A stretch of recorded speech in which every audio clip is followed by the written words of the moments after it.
Two Kids and a Career is produced by Jill Devine Media. When you get the opportunity to go on a mission trip, it's really an opportunity to slow down and to engage with someone without the pressures of the modern world. Every time it's a bit of a reset, because you do get over there and you realize just how fortunate we are. And when I even say we, it's not just we, meaning, Todd and I and our families. I mean, it's everybody in the U.S. And that's sometimes the tricky part, is you come back and you got to be careful that you don't come back all self-righteous. Evoke Creative is a proud sponsor of Two Kids and a Career. They help small business owners like me brand with purpose and market with intent. The ladies at Evoke Creative will help make your digital presence known. Learn more at evokecco.com. That's evokecco.com. Hi there, and welcome to Two Kids and a Career. I'm Jill Devine. As an entrepreneur, wife, and mama, the daily grind of trying to build a business while taking care of kids and trying to maintain a healthy connection with my hubby, it's a lot.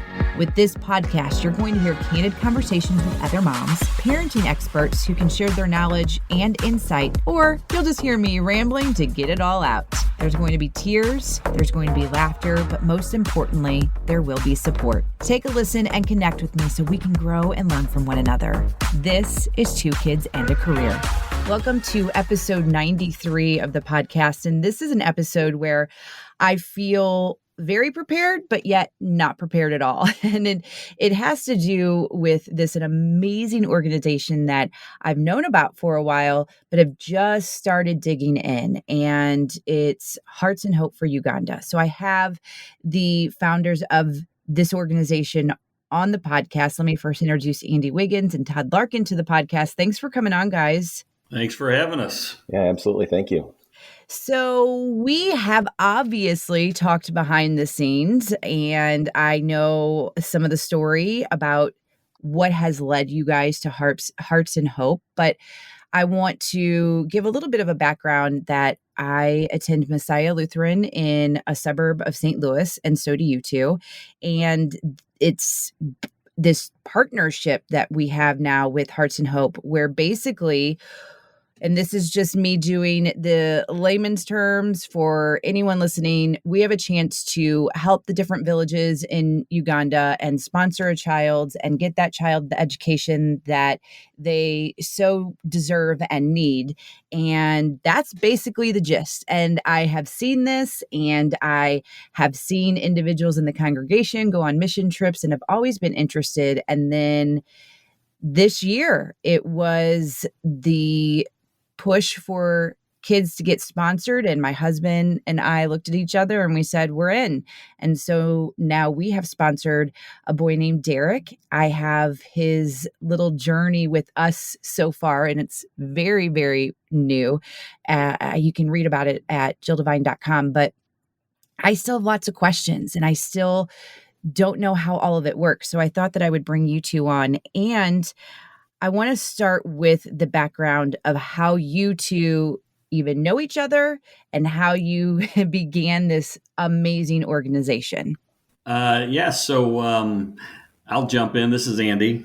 Todd and I have known each other, for years, probably knew each other longer than I'd say we were really, friends. And that's because we know each other more from high school, but our wives grew up as best friends all the way back to, Todd, I think it was middle school. Is that right? Yeah, correct. 11, 12 years old, something like that. Yeah. And so Todd's probably been friends and known my wife longer than me. And just later in life, of course, because of our wives, we've, spent a lot of time together, became, good friends. And that was, what eventually even kind of led us to the, attending the same church, because our kids, are also both the same age. So that's a little bit of the background. Kind of throw it to Todd to maybe fill in any other details. Yeah.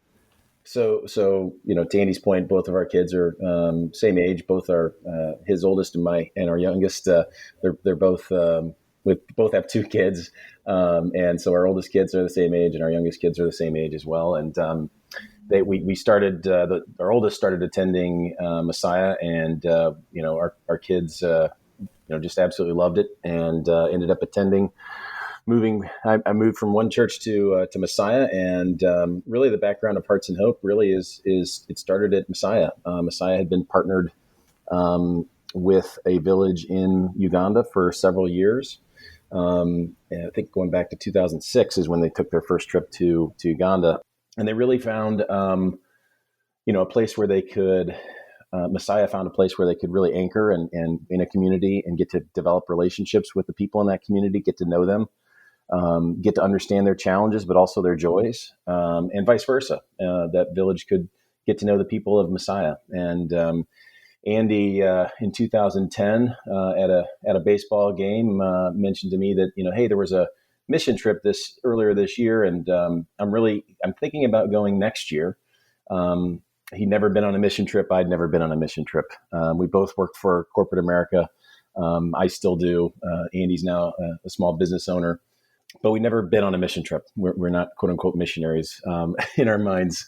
And he said, hey, if I'm thinking about going in February of 2011, I'm not really sure though, but if you go with me, I'll definitely go. I had never contemplated going to Africa, much less Uganda, in my life. And, I guess I was moved and decided, yeah, I absolutely will go with you. And that first trip absolutely changed our life. My life was, I was broken, but also brought to joy in the very same moments over the course of that trip. And Andy experienced that as well.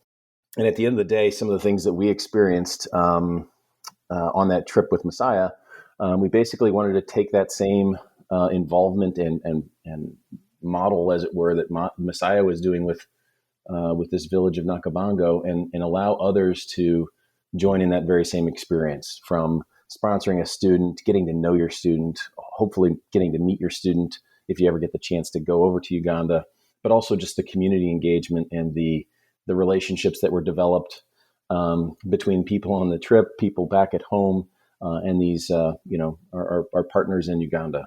And so that was the start back in 2011. We founded Hearts and Hope, and 10 years later, there's 8 villages now that we're partnering with, 1,100 kids that are in our sponsorship program today. That doesn't count all the kids who've been in our program and, moved on. We're super excited about the next 10 years. I want to interrupt the conversation of Hearts and Hope for a second to talk about a mission trip. And my question is, what is a mission trip? Because I don't know how you guys feel, or if this is how you felt before you made that decision that you wanted to go, but mission trip kind of can turn some people off as far as the wording or what is expected or what is it.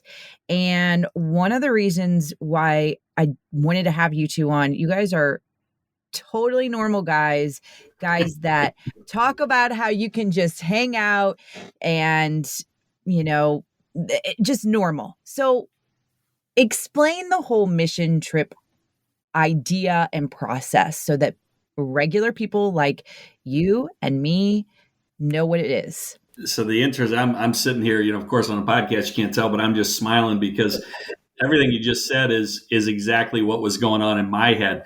So another part of the story of how Todd and I even came to go to Uganda was we were playing pickup basketball. It's like the old man's basketball at church. And we were kind of new to the church, and we're just getting to know people through, pickup basketball. And we're coming to meet these, just normal, cool, laid back, guys, but that they were also just proud of their faith. They spoke about their faith. A number of them had the year before done the mission trip to Uganda. And so they were talking about it. And it was kind of that same perception of, well, I never thought about mission trips before, but here's these guys that I'm playing basketball with. They seem just like me. We're drinking beer after basketball, but it's still connected to the church. And I was like, there's got to be something more, to this church life than, what I knew. And I grew up in the church, right? I mean, I've gone to a Christian school, been Lutheran my entire life, gone to church, my entire life. But, for me, there was a little bit of, okay, what is this about? And I remember my first mission trip meeting going in, and my biggest fear was, am I going to have to go and talk about my faith and so-called evangelize to these people? Because I was like, that is not me. That is not what I'm good at or comfortable with. And I remember Pastor Chuck, he was like, absolutely not. You just show up and you just love on some kids. Mm-hmm. And that was, very freeing to me. Was one, I had kind of seen these other guys. I'm like, well, if they went and they had a great time and it impacted them, and I'm being told, a mission trip, especially through the church, right, is not just about, kind of proclaiming the word, but, it really is more about showing up, and through your actions, let people start to question, well, why in the world would these people come halfway across the world? And it's almost like indirectly people start to realize, oh, well, they have a faith in somebody that cares deeply about us and them, and it's a game changer, right? And so it isn't at all what I thought. I'm sure Todd, can build on that too. Yeah, and I, when Andy asked me to go with him, I said similar concept. I was like, well, who am I? I'm I'm a broken sinner, and I'm not an evangelist. I probably, in any given situation, point to my favorite Bible passage. But I would say that, I was, for me, it was like, well, mission trips. Okay, well, I like doing projects, and I'm handy, and I can go over to Uganda and help these folks and, help construct or do a project or something like that. And that was my focus and my desire. But again, certainly, apprehensive about what does it mean to be on a mission trip.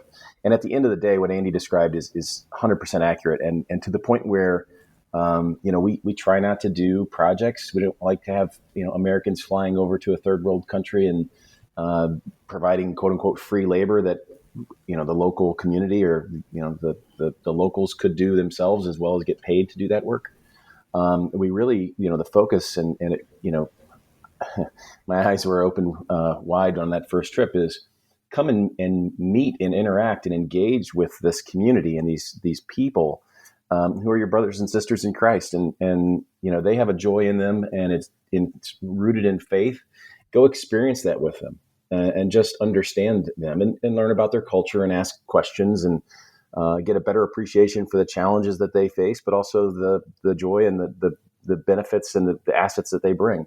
That is it's strange to think about, but so often in this world here in America, but also in Uganda, people pass by each other and, are busy in their daily tasks that they're going after. And when you get the opportunity to go on a mission trip, it's really an opportunity to slow down and to engage with someone without the pressures of the modern world.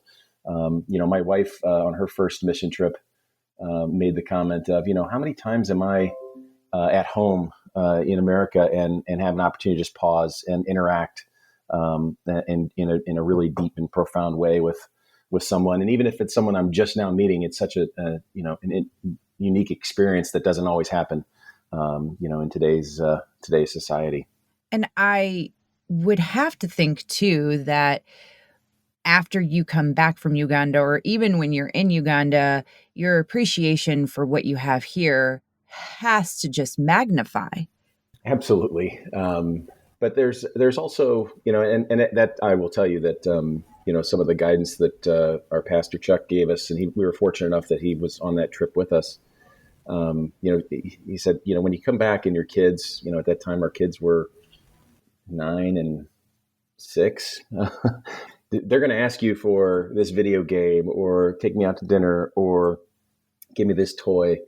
And he said, don't put what you've experienced onto them. Don't put that onto them. Understand that they haven't seen what you've seen. They haven't experienced what you've experienced. And so, approach that with grace. So that was, and it was difficult. It was extremely difficult. I don't know, Andy, if you had similar experiences with your family or kids when they haven't experienced that, and you immediately get off the plane, you're jet lagged, and it's a completely different world. Yeah, I think, certainly when you go over there, and now obviously, Todd and I, 10 years in, I mean, we've gone over, more than 10 times, each, right? Just about every year, sometimes twice a year.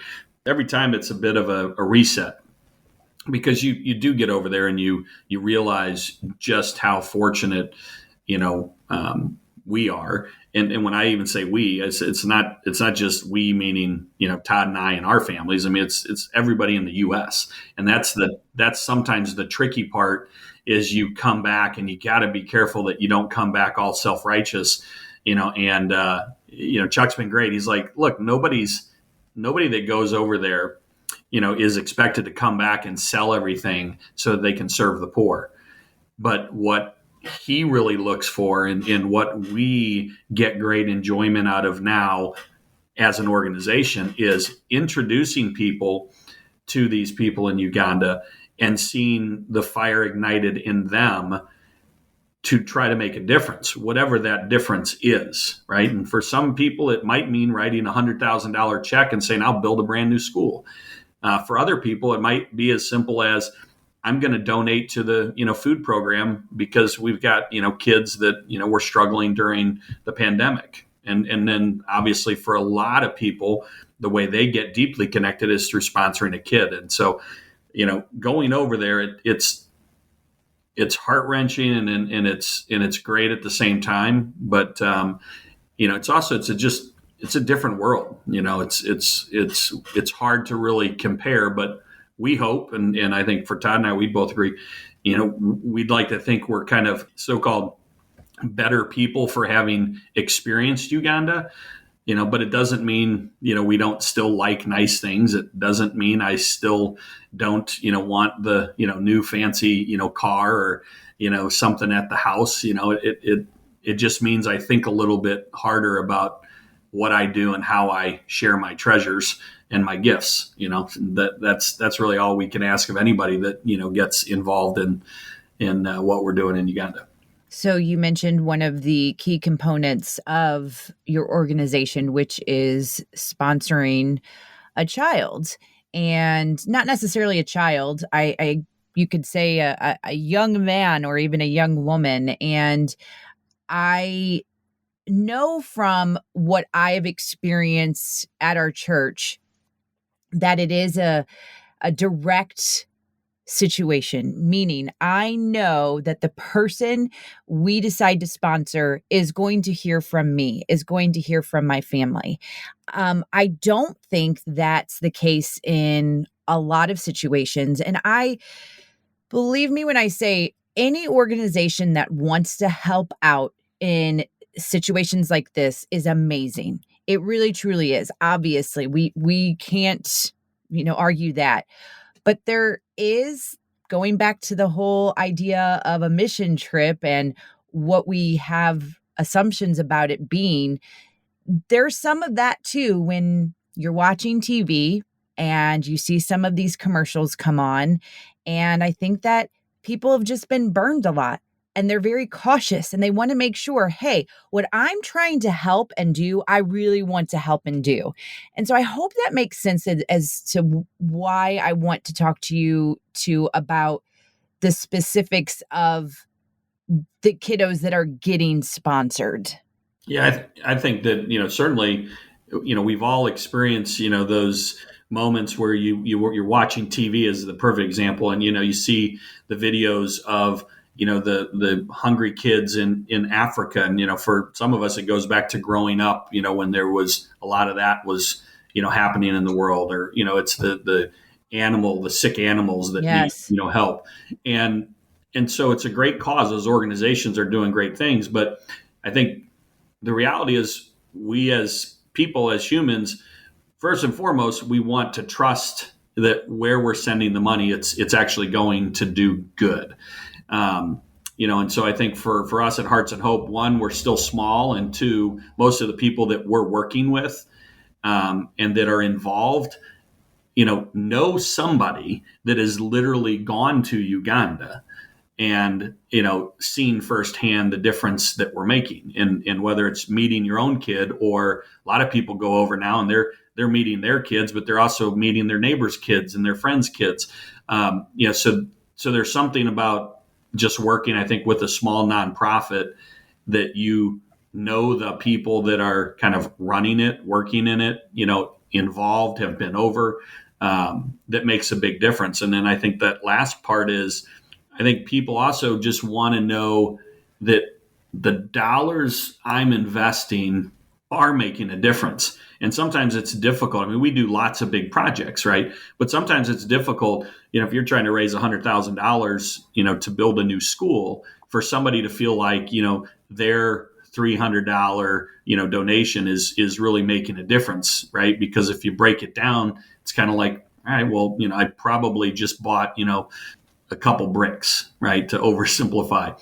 But then you look at what the sponsorship program does for roughly $300, and it's changing a life. And that's why most of the people that are involved with us, it starts with that, because there is a knowledge and trust that I'm making a difference. And it's because I know this child. I'm communicating with this child. They're real. They're connected to me, only connected to me. And then a lot of people evolve from that to, well, what else can I do? How can I help their school? Oh, the school needs something else. Well, I'll donate, because it's now personal, right? I'm trying to help, my kid, and I'm willing to pitch in to make his school better, or make her community, a little bit better. And one of the aspects of, I'll say core foundational elements of Hearts and Hope is on that first trip, I had just started sponsoring a little girl. Her name's Patience, in the village of Nakabongo. And on our visit to that village, unfortunately, I didn't get a chance to meet Patience that first trip. Fortunately, I've been blessed to be able to go back and then meet her and interact with her in a much more involved way. But on that first trip, Andy and his wife Shay had been sponsoring this girl Majorin, and for 2 years, I believe. And she was actually going to a school that was not in Nakabongo. She was boarding at a different school. But she came out to that village, and I happened to witness Andy seeing her for the first time. And she came walking around the corner and, taps Andy on the back. He turns around. It's Majorine. I had seen photos of her, but I didn't know Majorine obviously as much as Andy and Shay did. And just the joy on Andy's face, on Majorine's face, the relationship that had been developed over those 2 years, just exchanging letters, and then finally meeting her in person. And I was, fortunate enough to have my camera out and taking a photo of that. And I said to Andy, as we were thinking about starting Hearts and Hope, is I want to be able to create an organization that allows or enables people to have that same experience. And it's that one-on-one relationship. And Majorine, by the way, she now works for Hearts and Hope. She's one of our sponsorship coordinators. So she's actually now in the field. She's got her degree in social work, and she's in the field helping kids that used to be just like her, and helping them get to the opportunity that she was blessed to have. So, that's core to us is it's deeply personal, and either you can go visit your child, or if you do go and you have friends who connected you to Hearts and Hope, our hope is that you would also be there to represent your neighbors and your friends who are also sponsoring a student, and be their representative to that child, and let them know that I know this person who's sponsoring you, and that you're building this relationship with. Before we continue our conversation, I'd like to talk to you about Evoke Creative. They are a sponsor of the podcast, and social media, it is one of those things. It's a love-hate relationship for me. There are times I love it, and there are times that I hate it.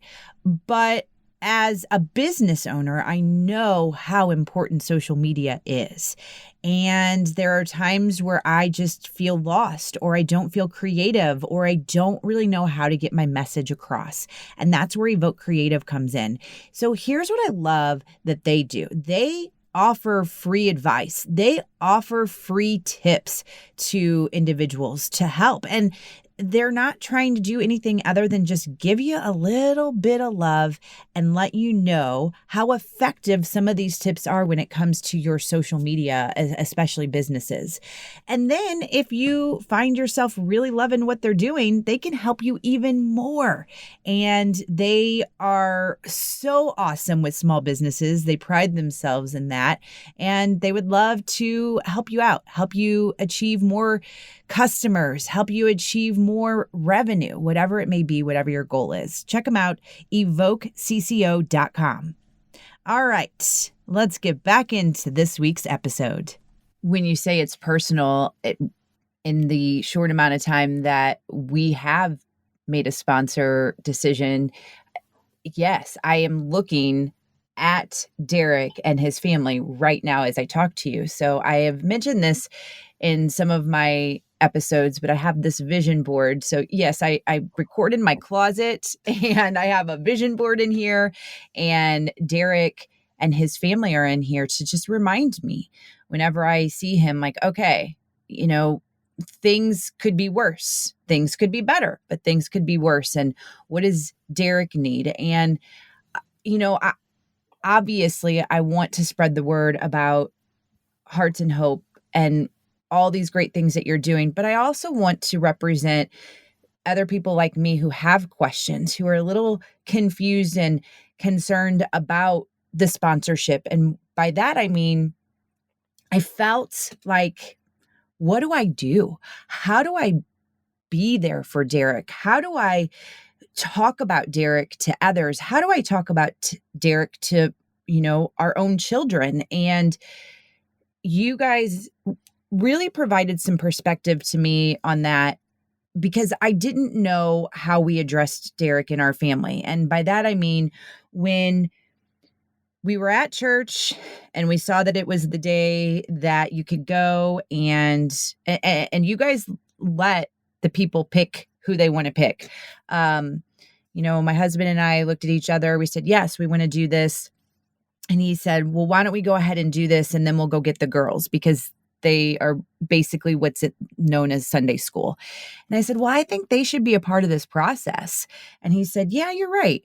So we went and got them from their Sunday school classes. And the oldest, we said to her, because she would understand, we're like, okay, so we have this opportunity to help a boy or girl in a different country, and they don't have things like you have, and we want to help them. And so would you like an honorary brother or sister? And by surprise, she's like, a brother.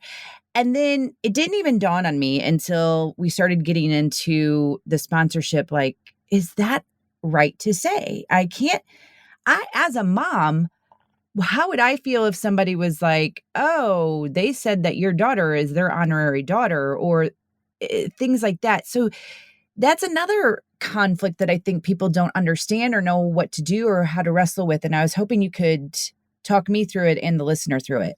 I think one of the things that we talked about over I think it was probably over lunch a while back, kind of around this topic, is it's easy to struggle with that, because I'd say in a lot of cases they are so just grateful that they're leaning into the relationship quickly and kind of wholeheartedly. They can offer appreciation. They can offer, kind of themselves. And so this whole notion of what do you call them, right? And we always just say, really, it's just, it's kind of like you're not adopting, them, so they're not your, children. The families and the extended families over there, still have and need to have, the ownership and the responsibility to kind of raise these kids, and they take it and they want it.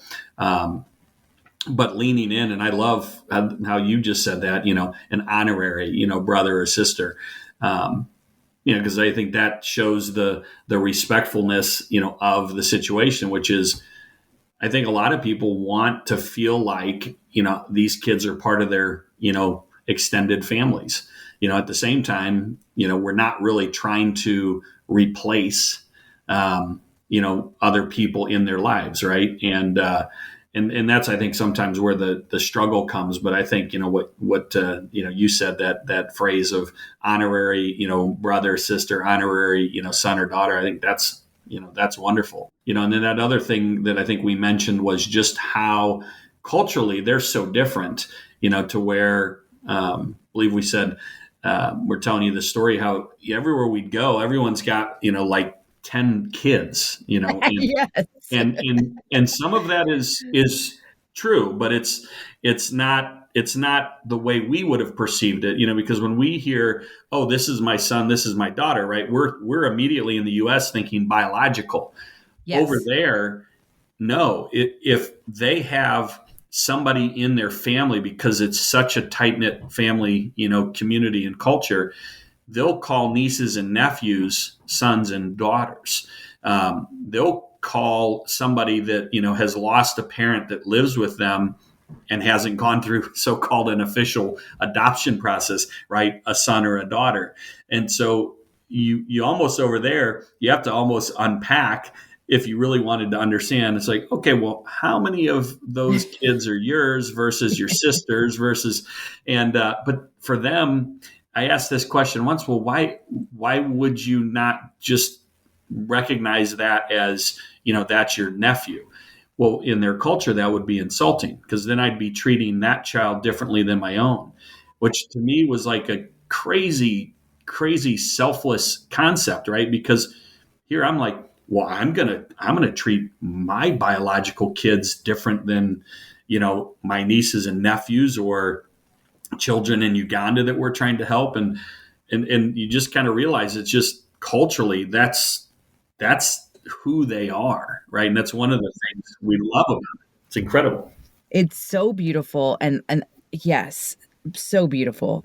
This is something else we talked about at lunch, that the moms. I mean, I don't want to pass the judgment that the dads aren't in these kids' lives, but when you look at a lot of the stories, from my understanding, there's a lot of fathers that are not present. So what about the moms? Are they wanting people to come and sponsor their children, or do they have kind of a guard up as far as what is expected? So, for many of these children and their guardians and parents, they're in very, challenging situations.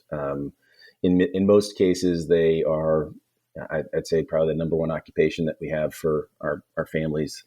The guardian or the parent or the aunt is a day laborer, a peasant, and they work in a field, and they're taking care of their kids, their other family members' kids. And in many cases, we've seen situations, even on that first or second trip to Uganda, where a mom has, in one case, she had twin daughters, and she had to make the difficult decision of which one can go to school and which one's going to go with me into the fields and help me earn a living.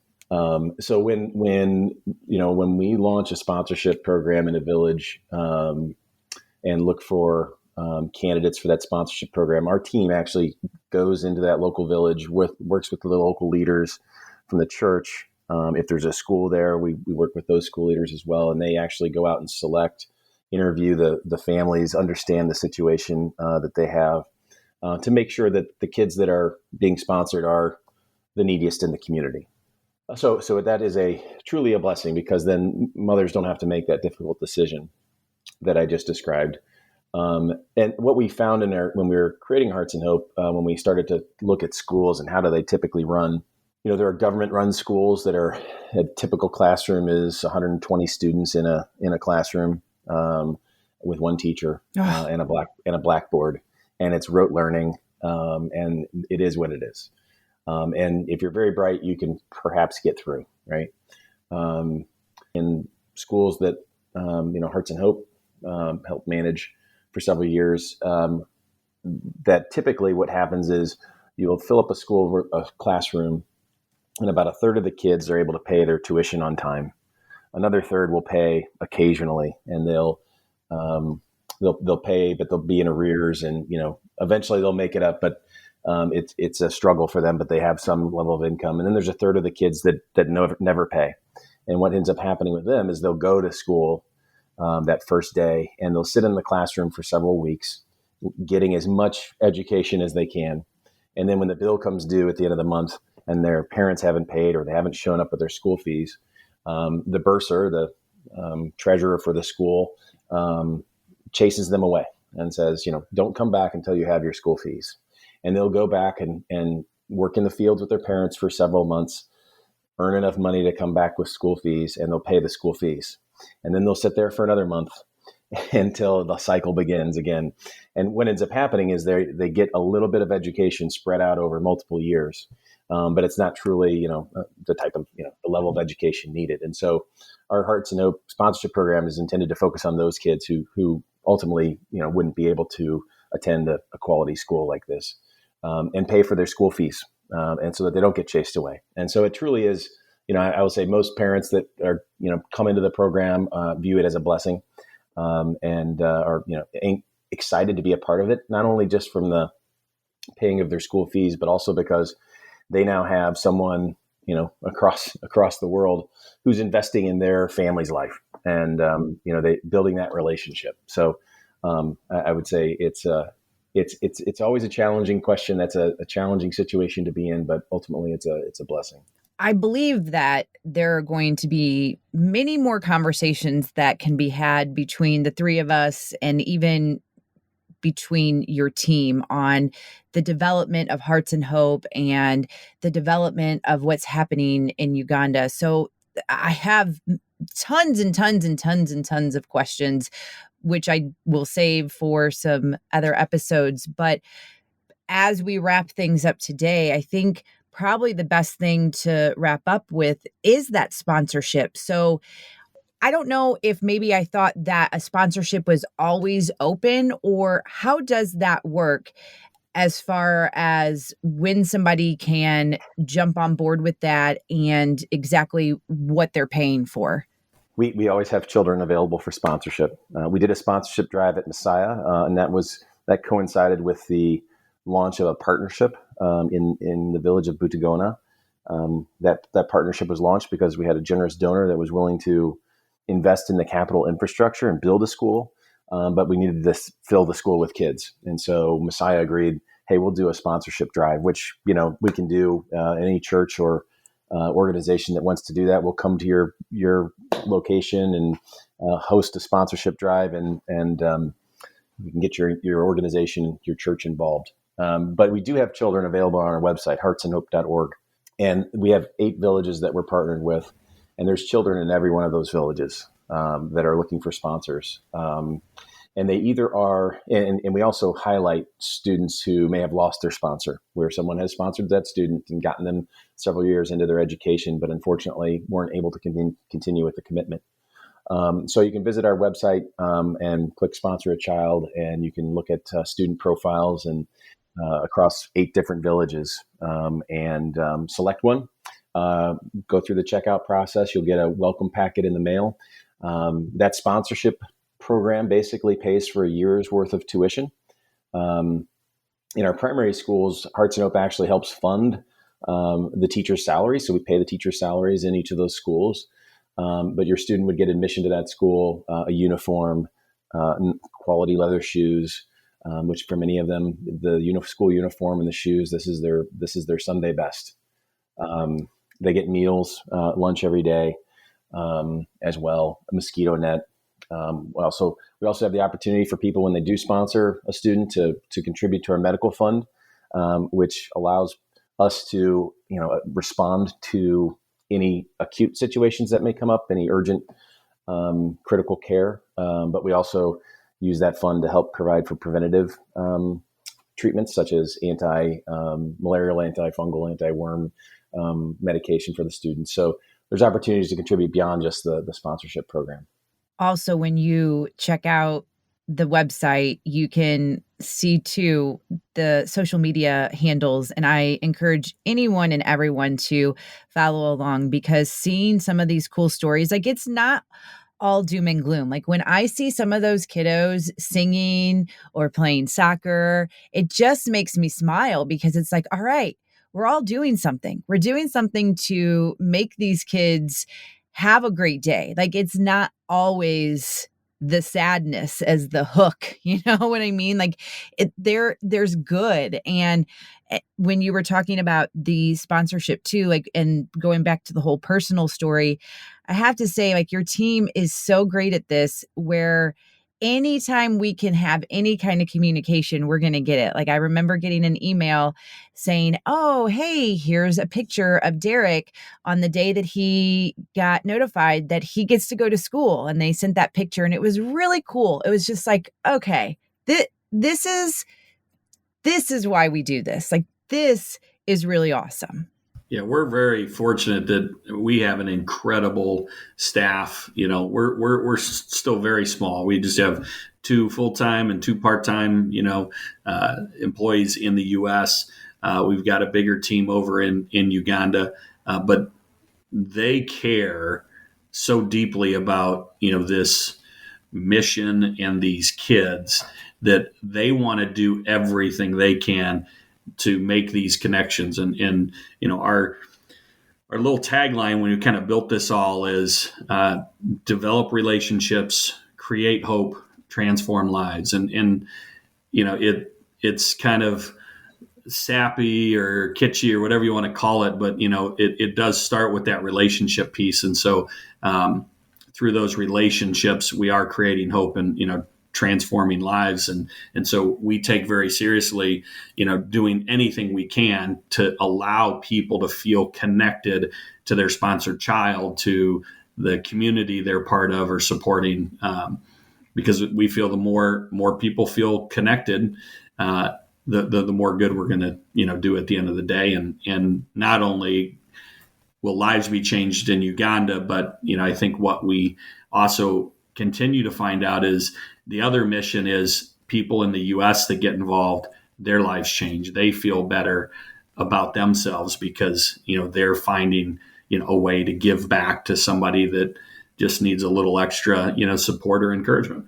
Yeah, I got to tell you that most of the people that you guys know, that I know and work with at the church, I'm like so giddy the day after we sponsored Derek. Like, you guys, look, we're sponsoring a boy. Here's this. Here's pictures of him. Like, and they were smiling and laughing because it reminded them of their first time. And some of them are on their second or third kid. And it just is this really cool, infectious, like, oh my gosh, I'm helping. I'm doing something. This is what I should be doing and I want to do. And it's just really exciting. It's a great organization. I will have the link to your website. That's going to be posted on the show notes and also at jilldevine.com, along with any other additional information. And I just want to thank you both for all that you're doing. I mean, it really, truly is saving lives. It's making a difference in other people's lives. It's changing lives. And I cannot wait to just be along this journey with you guys and keep talking about the next 10 years. Well, we of course appreciate you having us on, getting involved, on a personal level, but, your willingness to help, do what you do, exceptionally well, which is, tell stories and kind of get the word out. That's greatly appreciated. That's what this is at the end of the day all about, is introducing more people to, the wonderful people of Uganda. So we appreciate it. Yeah. Thank you so much, Jill. I appreciate it. In our next episode, episode 94, I will be joined by Greg and Beth Langston. They are the co-founders of the College Flight Plan. And this episode is going to be great for any parent who has a kid in high school or even just out of high school, trying to figure out what's next for your child. And I know that I didn't have a lot of tools and resources to help with my decision-making for after high school, but thankfully I was able to figure it out. But not a lot of people have that option or know exactly what it is that they want to do. And this is where Greg and Beth are going to come in. So I hope you will join me for that episode. I would like to remind you of Evoke Creative, one of the sponsors of the podcast. They really do pride themselves in being so super helpful with small businesses, whether that's through social media or through web design. And I can tell you from firsthand experience, the website they created for me absolutely love, user-friendly, easy to navigate through. It's so great for my particular brand. And they're also really helpful when it comes to questions that I might have about Instagram and Facebook and Twitter and LinkedIn and what should go there and what should go here and what shouldn't happen. So turn to the ladies at Evoke Creative. They truly, truly want to help you. EvokeCCO.com. As always, I would like to thank you for your support of the podcast, and I am going to ask you for a favor. Can you please go and subscribe, rate, and review this podcast wherever you're listening to this on whichever podcast platform of your choosing? You have that option, and when you do that, this allows the podcast to get into the hands of others, kind of word of mouth deal. So I appreciate that. You can also follow along on social, Instagram at Jill Devine, Facebook at Jill Devine Media, and Twitter at Jill Devine Radio. I wish they could all be the same, I know, but life's complicated, right? You can also follow along JillDevine.com. There's all kinds of good stuff there, including the nomination form for a Supermom shout out. Thank you so much for all of your support of 2 kids and a career.